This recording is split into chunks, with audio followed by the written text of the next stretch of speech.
একই ব্লাড গ্রুপের মানুষকে বিয়ে করলে তাদের সন্তান বাঁচে না, এমন একটা কথা প্রচলিত আছে। এই কথাটা আসলে কতটুকু সত্য? আসলেই কি এমন কিছু হয়? কথাটা আসলে আংশিক সত্য। একই ব্লাড গ্রুপের জন্য সমস্যা হয় না।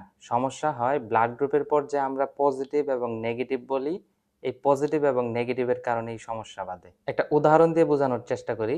ধরি মায়ের ব্লাড গ্রুপ বি নেগেটিভ আর বাবার ব্লাড গ্রুপ বি পজিটিভ। তাহলে মায়ের গর্ভে যেই সন্তান আসবে তার ব্লাড গ্রুপ বি পজিটিভ হওয়ার সম্ভাবনা আছে। তাহলে এখন মায়ের ব্লাড গ্রুপ বি নেগেটিভ এবং সন্তানের ব্লাড গ্রুপ বি পজিটিভ।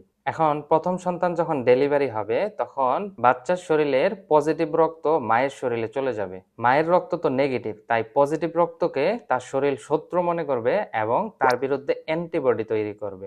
এই অ্যান্টিবডি মায়ের শরীরে মেমোরি হিসেবে থাকবে এবং এই অ্যান্টিবডির কাজ হচ্ছে যখন সে পজিটিভ রক্ত পাবে তাকে ধ্বংস করে ফেলবে। এখন প্রথম বাচ্চা ডেলিভারি হয়ে গেছে, বাচ্চা সুস্থ আছে, ভালো আছে। পরবর্তী প্রেগন্যান্সি যখন হবে তখন মায়ের রক্ত যখন বাচ্চার শরীরে যাবে, গিয়ে যখন পজিটিভ রক্ত দেখবে তখন তার ওই মেমোরি সেল অ্যাক্টিভেট হয়ে যাবে এবং বাচ্চার পজিটিভ রক্তকে ধ্বংস করে ফেলবে। ফলে বাচ্চাটি রক্ত শূন্যতায় গর্ভাবস্থায়ও মারা যেতে পারে, আবার জন্মের পরও মারা যেতে পারে। এই কন্ডিশনটাকে বলা হয় ইরেথ্রোব্লাস্টোসিস ফিটালিস বা haemolytic disease of the newborn. তবে এটি প্রতিরোধ করা যায়। মাকে যদি গর্ভধারণের 28 থেকে 30 সপ্তাহ পর বা সন্তান জন্মের 72 ঘন্টার মধ্যে এনটিডি ইনজেকশন দেওয়া হয়। তাহলে মূল কথা হলো সেম ব্লাড গ্রুপের একজন পজিটিভ এবং আরেকজন যদি নেগেটিভ হয় তাহলে তাদের বাচ্চার সমস্যা হবে।